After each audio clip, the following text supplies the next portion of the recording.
This video is on the disjoint set or union-find data structure. It doesn't have too many prerequisites, but you should at least know the data structure basics like linked lists, dynamic arrays, and trees.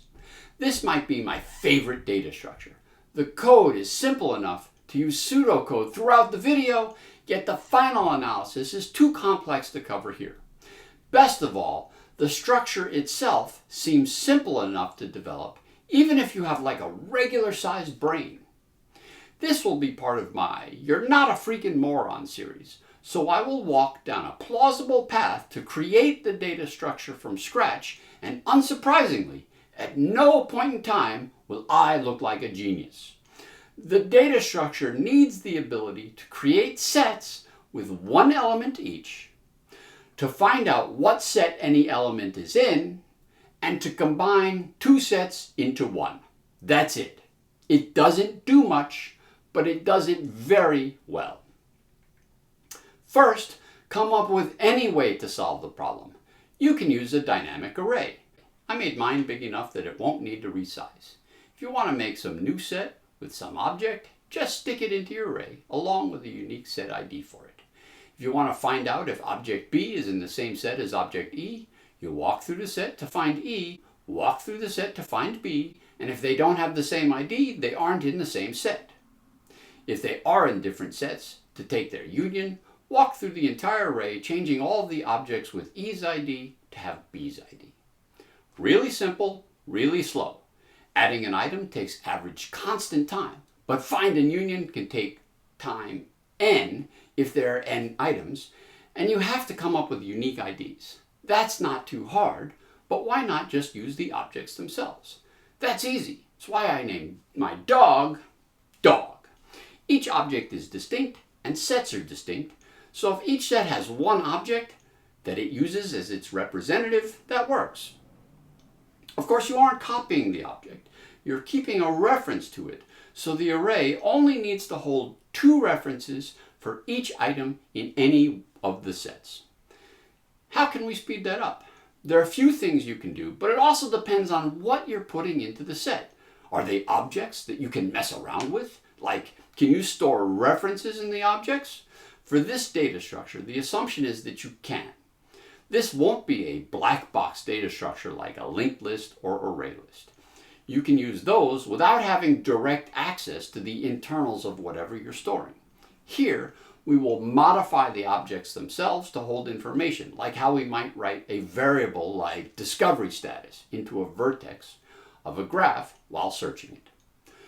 Once we have that, we can store a reference to the set representative right in the object itself. The code gets really simple. Find is trivial. We just return the representative from the object in constant time. Union still takes linear time in the entire set of objects, but the code and the other runtimes are great. What can we do to speed up union? It seems pretty wasteful to go through the entire set of all objects to look for those in just one set. We could keep a list for each set and walk through it to update that set when we call union. The list for a set starts with just one item, and when we call union, we append one list to the other. You can use a linked list or a dynamic array. Linked lists will take time proportional to set X's size. Dynamic arrays sometimes take longer when they resize, but on average have the same asymptotic bounds, probably with better constants, even though the linked list append takes only constant time. But now, look at the code. What's the main dynamic array doing for us? We add to it, but never use or look at it. It's a vestigial organ, and we can evolve to get rid of it. The representative is a special object within the list. I'll draw it above the others. You can visualize both versions similarly until you get to a vertex with more than one other member in its set. Then, you'd expect the linked list version to have linked list nodes linking sideways to other elements of the set. For the array version, the representative has direct access through the array to each of the other members, but I wouldn't make sideways links. Also, to keep it clean, I'll only draw references in one direction there. Both look a lot like a one-level tree, and both of those strategies are used in different tree implementations to store a list of children. When these animations finish, we see something a bit awkward. When we combine this size 4 set with a size 8 set, we go through the entire size 8 set to fix its representatives. But when Amazon acquired Twitch, it wasn't an even merge. They didn't flip a coin to see who would take over the company as a whole. The big company absorbed the small company. We can do that here too. Let's append the smaller set to the bigger one. Now the data structure starts to look pretty good. I'll just animate the less visually cluttered version. Make set and find still take constant time, and union's time is now proportional to the size of the smaller set. If you think about an object in a set, every time its representative gets changed, the size of the set it's in has to at least double. So if there are n total objects, no object can change its representative more than log n times. For this data structure right now, if there are n objects, n calls to union can't take more than n log n time total for log n average. That's not bad, but we're 2 observations away from awesome. The first is that this data structure is really proactive. You have 10 things in a set and it merges with a larger set. You run to every one of those 10 things to tell them they need to update. Then, in the array version, you run through the list to append one to another just so that you can proactively update every object's representative the next time. Maybe object K there doesn't even care what set it's in, and you just keep running up to it to tell it that it has a new representative. That's like doing every problem in a textbook so that it's ready to turn in just in case the teacher asks for you to do that problem for homework. You'll know your stuff really well, but it's not the quickest way to do homework. Relax. Be more lazy. Don't tell everyone they have a new representative if they don't ask. When a set merges with another, just update the representative of the smaller set to make it reference the representative of the larger set, and don't worry about the other objects in the set. Now, they don't reference their representative, but they do reference an object closer to their representative. How does that change our code? First, you don't have to walk through the list during the update. You just change one representative. Once you do that, you don't use the lists except for their size. So just store their size. Don't store the lists. Now, each object just has to keep one reference and a size.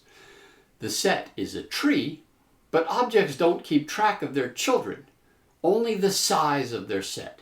It's like if I know I have 2 kids, but I don't have any idea who they are, and I don't worry about it because I never look for them to tell them anything anyway. Okay, that sounds kind of bad. Now that representatives aren't all proactively updated, we have to fix find.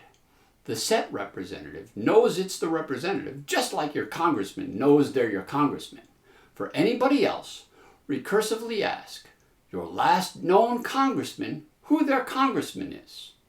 Finally, because we don't have direct links to our representatives, we use find instead of that direct link. We don't need to store lists now, but what about speed? Union makes 2 calls to find, but otherwise only takes constant time. But it isn't great for find.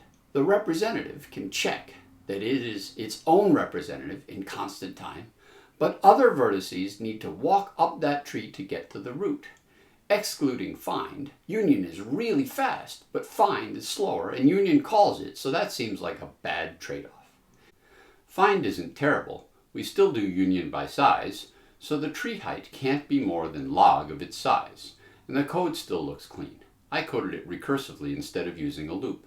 But the real problem is that before, find took constant time and union was logarithmic, but we could only have n-1 slow calls to union with n items. After that, everything was in one set. Now, we can have lots of slow calls to find, like if we call find on A, it walks up some path to the tree root. Is that bad? It's not great, but we see the real problem if we call find on A again. We repeat the same work. That's not just lazy, it's stupid.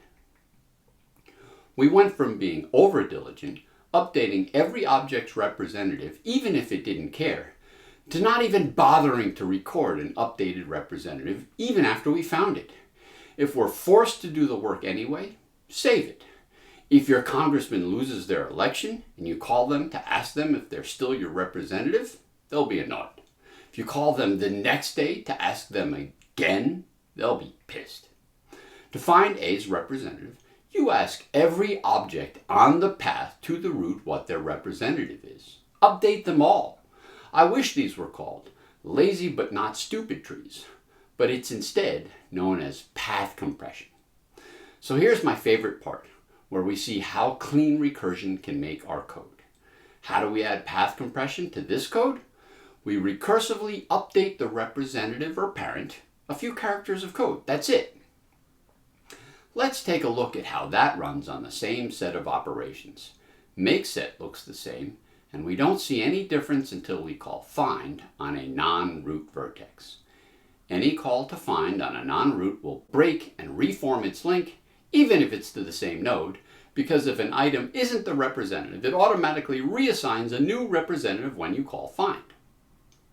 There is no order for the children. Remember, in this social dystopia, the parent node doesn't even know who its children are. My animation displays children left to right in order of how recently the links were made, which changes with path compression, but that's an artifact of the animation, not the data structure. But that will explain why, when you call find on F, it changes from being a left child of J to its right child. The data structure has no left or right. Finally, when we call find on a deeper vertex like A, you see its path compress. It keeps the trees from getting tall here. Trees can still get to be logarithmic in depth, but for that to happen, you have to keep taking the union of roots or something near the root. Find takes time proportional to the depth of the node, so those unions are really quick. Basically, to get a find operation that takes log time, you have to first get a whole bunch of unions and finds that are fast, so the average time per operation will be much better than logarithmic. How much better?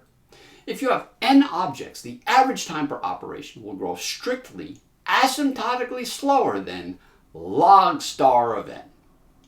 More precisely, it can grow as fast as the inverse Ackermann function, which I won't even try to define here. The Corman text and others use something called union by rank instead of union by size, which has the same asymptotic bounds. If you didn't have path compression, the rank of a set would just be its height.